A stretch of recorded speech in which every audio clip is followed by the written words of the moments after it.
Are you familiar with the decorative trees that you see in front of people's houses these days? They kind of look like a tree that's lost all its leaves, but they've got lights on them and stuff. You see them in front of people's houses and on their porches and stuff like that, and they're really quite pretty. Hillcrest School has one of these trees, and just in the process of moving it into storage and out again, and kids plugging it in and unplugging it, a couple of times the cord on that tree has broken, and so Sarah's brought it home and had me rewire it. The last time she brought it home, the cord was broken again, and so I put it back together, but it didn't work.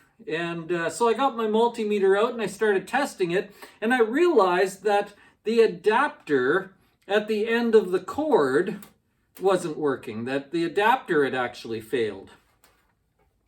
Now that adapter is really, really important because it takes the power from the wall, which is AC, an alternating current, and turns it into DC, which doesn't really mean anything necessarily, except that all you need to know is that this makes sure that the power going to the tree is proper.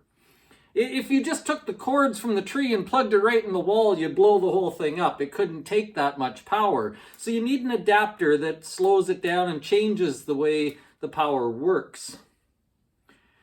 Because the adapter on that tree didn't work, I had to search through some of my junk, and I've got several of these laying around from other things, and I found one that was similar enough, and I wired it in and plugged it in, and the tree works. The tree didn't work when it wasn't getting power. It wouldn't have worked if I gave it too much power, but once I found something that would adapt the power to what it needed, then it worked fine. We taped it all back up, soldered it all together, and sent it back to the school again. That little incident reminds me that we as spiritual people, as just human beings, need to operate on the proper power as well. Often we start using the wrong power, and then we wonder what's wrong with us, and we need to find the right power. The wrong power to keep going sometimes comes in forms like this. That I get thinking that I can only keep going if you help me, or if you like me, or if you encourage me. Somehow you are my power. You are responsible for making me happy and keeping me going. That's not ever true. You aren't my power.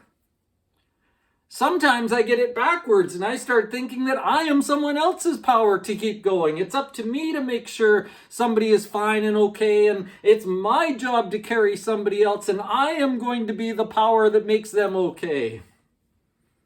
That doesn't work either. In both of those situations, you're going to end up with people who are just burned out, that are just worn out and completely drained and completely depressed because I can't be anyone else's power. I can't make someone happy. And alternately, I can't expect others to make me happy or to be the power that I need either. If we're going to live healthy lives, if we're going to live lives that are balanced and joyful and properly spiritual, we need to look after each other. We need to encourage one another. We need to love one another. But our real source of power, our real strength has to come from somewhere else.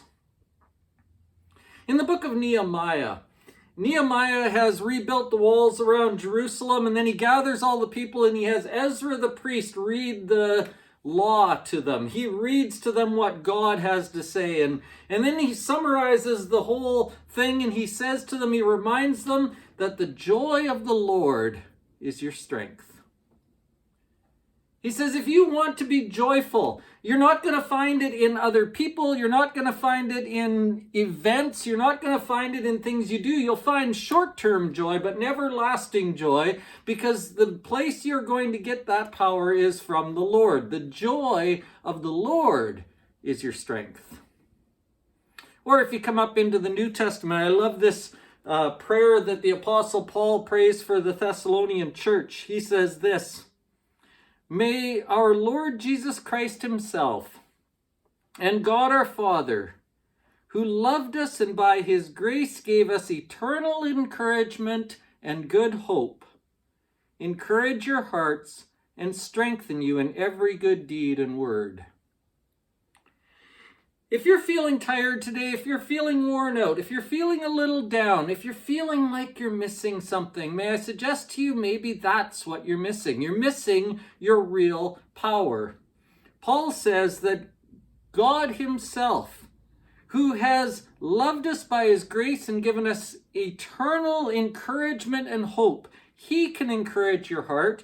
He can strengthen you for every good deed and every good word. He can be your power.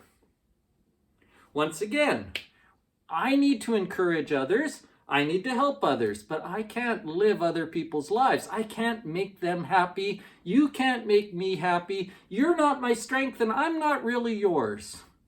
The only strength I really have, the only strength I can share is the strength I get from the Lord. I need to focus on that first, and then I'll have something to share. The joy of the Lord is our strength. If you're missing some of your joy today, now you know where to look.